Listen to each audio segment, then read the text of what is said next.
Please be seated. I know that Jerry and Tatenda are here because I saw them back there. There they are. Come on up. Let's give them a big, warm MBCC welcome. All right.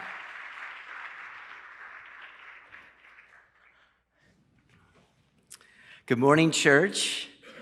Thank you so much for having us share a little bit about ourselves and Finding Hope Africa. My name is Jerry Johnson. Many of you guys know me. I was raised in the church, and this is my wife, lovely wife, Tatenda. Good morning, church. In 2014, Jerry and I started Finding Hope Africa as a response to the hopelessness we witnessed amongst vulnerable children living in the streets of Harare. For more than 2 decades, Zimbabwe has gone from one political, economic, and social crisis to the next, and unfortunately, in any crisis, children are the most vulnerable. Many Zimbabweans face high unemployment, 90%, the highest number of orphans per capita in the world, the 5th highest HIV/AIDS rate, and an ever-growing inflation rate at 280%. For example, I'll give an example of inflation. In 2020, a 2-liter bottle of cooking oil was sold for $1.50. In 2022, 3 teaspoons of cooking oil are being sold for $1.50. People can't afford to buy a bottle of cooking oil, so they buy it by the teaspoon. All of these societal ails and others have led to an increase of children, youth, and adults living and working on the streets. Finding Hope Africa has responded to assist this vulnerable group through its mission and initiatives. Our mission includes rescuing people from the streets and assisting them to rebuild their lives and reintegrate them back with their families, community, and into society.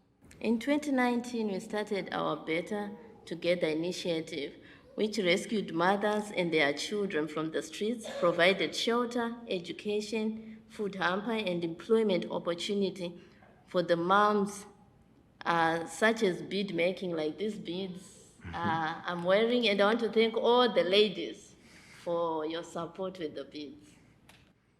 Here are 2 of our graduates who are now working. We thank God for that. Finding Hope Africa continues to assist vulnerable children and youth with educational opportunities. We have recently started helping youth come to the US either to start work or to go to the university. Here's a picture of Kudzi, whom we assisted in relocating to the US after he was offered a work permit by the US Embassy. He's currently living with one of our partners in New Jersey.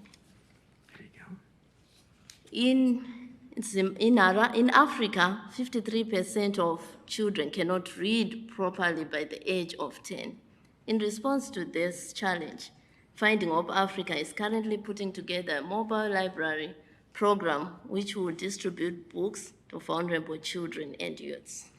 And in conclusion, at this time, we would like to thank every MBC member for your love and support of us. We'd like to thank the Mariners Group, the Cultural Arts Committee, and Social Action Group who have invited us to join their alternative Christmas fair this year.